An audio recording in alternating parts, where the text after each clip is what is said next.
Selamat berjumpa kembali Ibu Bapak dan Saudara semua. Shalom. Saya Pendeta Ferdi dari GKI. Tema renungan ini ialah siapa meninggikan diri akan direndahkan dan siapa merendahkan diri akan ditinggikan. Bagi orang Farisi, agama itu sudah menjadi kesempatan untuk memamerkan diri. Betapa tidak? Mereka memakai tali sembahyang yang lebar dan jubah yang panjang. Mereka suka duduk di tempat terhormat dalam perjamuan dan di tempat terdepan di rumah ibadat. Mereka suka menerima penghormatan di pasar dan suka dipanggil rabi. Saudara, di dalam pasal-pasal Injil Matius yang sebelumnya, kita sering kali membaca kritik orang-orang Farisi terhadap Yesus. Contohnya, ketika para murid Yesus merasa lapar, lalu mereka memetik bulir gandum dan memakannya, orang-orang Farisi bertanya pada Tuhan Yesus dengan nada menduduh, "Lihat, murid-muridmu itu berbuat sesuatu yang tidak diperbolehkan pada hari Sabat." Matius 12 ayat 2. Waktu para murid tidak membasuh tangan sebelum makan, mereka bertanya pada Tuhan Yesus, "Mengapa murid-muridmu melanggar adat istiadat nenek moyang kita? Mereka tidak membasuh tangan sebelum makan." Matius 15 ayat 2. Mereka tampaknya selalu menguntit Yesus untuk mencari-cari kesalahannya. Kali ini Yesus mengintai orang-orang Farisi dan kesalahan yang mereka perbuat. Yesus menemukan satu kesalahan fatal mereka, yaitu mereka sangat suka meninggikan diri, namun memandang rendah orang lain. Apa sebabnya? Sebab mereka merasa sudah mampu melaksanakan hukum Taurat dengan nyaris sempurna. Itulah yang mereka yakini sebagai tuntutan Allah. Kesalahan orang Farisi yang pertama ialah melebarkan tali sembahyang mereka. Menurut mereka itulah perintah Allah di dalam kitab Keluaran pasal 13 ayat 9 yang berkata begini, "Hal itu bagimu harus menjadi tanda pada tanganmu dan menjadi peringatan di dahimu." Kalimat yang sama diulangi lagi. "Hal itu harus menjadi tanda pada tanganmu dan menjadi lambang di dahimu." Keluaran 13 ayat 6, bandingkan Ulangan 6 ayat 8 dan pasal 11 ayat 18.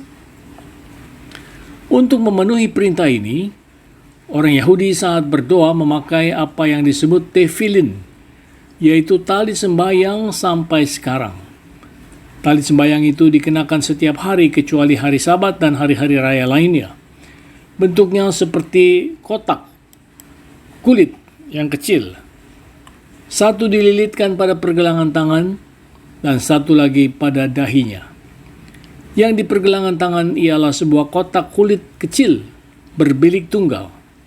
Di dalamnya ada gulungan terbuat dari kulit dengan 4 perikop kitab suci yang ditulis di atasnya, yaitu Keluaran 13 ayat 1-10, Keluaran 13 ayat 11-16, Ulangan pasal 6 ayat 4-9, dan Ulangan pasal 11 ayat 13-21.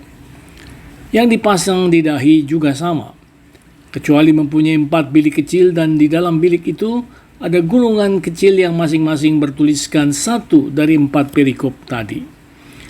Untuk menarik perhatian orang lain terhadap dirinya, orang Farisi bukan saja memakai tali sembahyang itu, tetapi juga secara khusus memakai yang ukurannya lebih besar, sehingga dapat dilihat dan dipamerkan kepada orang lain mengenai apa yang mereka perbuat, yaitu ketaatannya pada hukum Taurat dan kesalehannya sebagai contoh untuk orang lain. Mereka memakai jubah yang panjang sekali. Jubah di dalam bahasa Yunani adalah kraspeda dan di dalam bahasa Ibrani disebut zizit. Dalam Bilangan pasal 15 ayat 37-41 dan Ulangan 22 ayat 12, kita membaca bahwa Allah telah memberi perintah kepada umatnya untuk membuat tali terpilin pada ujung-ujung jubah mereka, agar kalau melihatnya, mereka akan mengingat pada perintah-perintah Allah. Tali yang terpilin itu seperti jubah-jubah yang dipasang pada 4 ujung jubah di luar. Kemudian hari, jubah itu dipasang pada pakaian dalam. Dan kini jubah itu dipasang secara abadi pada selendang doa yang dipakai oleh orang-orang Yahudi yang saleh ketika mereka berdoa. Mudah sekali membuat jubah-jubah ini di dalam ukuran yang besar, sehingga tampak jelas untuk memamerkan kesalehan mereka. Jadi bukan dikenakan untuk mengingatkan orang pada perintah-perintah Allah, melainkan untuk menarik perhatian orang lain kepada diri mereka sendiri. Selanjutnya, orang Farisi merasa senang sekali jika mendapat tempat utama ketika mereka diundang makan, entah di sebelah kiri atau sebelah kanan tuan rumah. Mereka senang sekali menduduki tempat duduk yang paling depan di dalam rumah ibadat. Di Palestina, tempat duduk di bagian paling belakang diisi oleh anak-anak dan orang-orang biasa yang paling tidak penting. Semakin ke depan tempat duduknya, maka semakin besar pula kehormatan orang yang mendudukinya. Tempat duduk yang paling terhormat di antara semua itu adalah tempat duduk untuk para tua-tua yang menghadap kepada jemaat. Jika seseorang mendapat tempat duduk di sana, maka setiap kali orang dapat melihat kalau dia hadir dan bertingkah laku sepanjang ibadah dengan gerak-gerik yang menunjukkan kesalehan dalam dirinya. Dan itu semua dapat dilihat jelas oleh warga jemaat yang hadir dalam ibadah. Lebih jauh lagi, orang Farisi itu senang sekali dipanggil sebagai rabi dan diperlakukan dengan sangat hormat. Mereka memang menuntut penghormatan yang lebih besar daripada penghormatan biasa yang diberikan kepada orang tua. Sebab menurut mereka, orang tua memberikan hidup yang biasa bersifat jasmani kepada anak-anaknya, tetapi seorang guru memberikan hidup yang kekal kepada para muridnya. Mereka juga senang disebut Bapa, seperti Elisa memanggil Elia. 2 Raja-Raja pasal 2 ayat 12. Dan seperti bapa-bapa iman dikenal. Nah, Yesus menegaskan bahwa orang Kristen harus menyadari dan mengingat bahwa mereka hanya punya satu orang guru, yaitu Kristus, dan hanya satu Bapa di dalam iman, yaitu Allah. Melihat semuanya itu, Yesus menarik kesimpulan bahwa semua cara hidup orang-orang Farisi itu tidak lain hanyalah bertujuan untuk menarik perhatian orang lain kepada diri mereka sendiri, agar mereka dipuji orang, supaya mereka dihormati orang.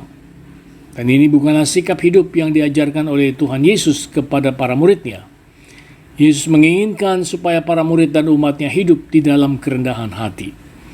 Tujuan hidup umat Kristus bukanlah supaya dunia melihat pada dirinya, melainkan pada Tuhan yang dikenal dan disembah oleh umat Kristus. Saudara, salah satu godaan terbesar bagi para tokoh dan pemimpin umat, yaitu menerima penghormatan yang berlebih-lebihan, seolah-olah mereka itu adalah Kristus sendiri. Kita tentu boleh, malahan harus menghormati orang lain. Rasul Paulus malah memberi nasihat yang tetap relevan sampai sekarang di dalam suratnya kepada jemaat di Filipi. Dia menulis begini, "Karena itu sempurnakanlah sukacitaku dengan ini. Hendaklah kamu sehati sepikir dalam satu kasih, satu jiwa, satu tujuan, dengan tidak mencari kepentingan sendiri atau puji-pujian yang sia-sia. Sebaliknya, hendaklah dengan rendah hati, yang seorang menganggap yang lain lebih utama daripada dirinya sendiri." Filipi pasal 2 ayat 2 dan 3. Menganggap orang lain lebih utama daripada diri kita sendiri artinya kita memberi hormat kepada mereka. Namun penghormatan yang diberikan itu janganlah sampai berlebih-lebihan, sehingga menyamai atau melebihi penghormatan kita kepada Allah sendiri. Nah, penghormatan yang diminta oleh orang Farisi itu tampaknya sangat berlebihan, sehingga Yesus mengecam mereka.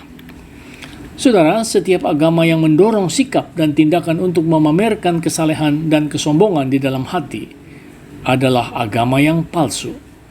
Yesus selalu menginginkan kita sebagai umatnya untuk hidup rendah hati. Sebab barang siapa yang meninggikan diri akan direndahkan, dan barang siapa yang merendahkan diri akan ditinggikan. Merendahkan diri di sini bukanlah di dalam arti rendah diri atau kurang percaya diri. Ada suatu gejala di dalam diri manusia yang dijelaskan oleh ilmu psikologi sebagai rendah diri atau tidak percaya diri. Merendahkan diri yang Yesus maksudkan ialah tidak merasa sombong dengan segala kemampuan dan kelebihan yang kita miliki, apalagi yang disebut sombong rohani, yaitu merasa diri lebih saleh, lebih suci, lebih layak di depan Allah dibandingkan dengan orang lain.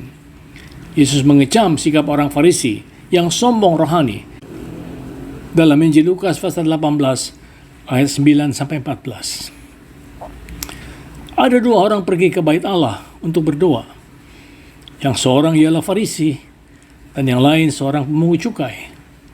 Si Farisi itu berdoa di dalam hatinya begini, "Ya Allah, aku mengucap syukur kepadamu karena aku tidak sama seperti orang lain, bukan perampok, bukan orang lalim, bukan pezina, dan bukan juga seperti si pemungut cukai ini. Aku berpuasa 2 kali seminggu. Aku memberikan 1/10 dari segala penghasilanku."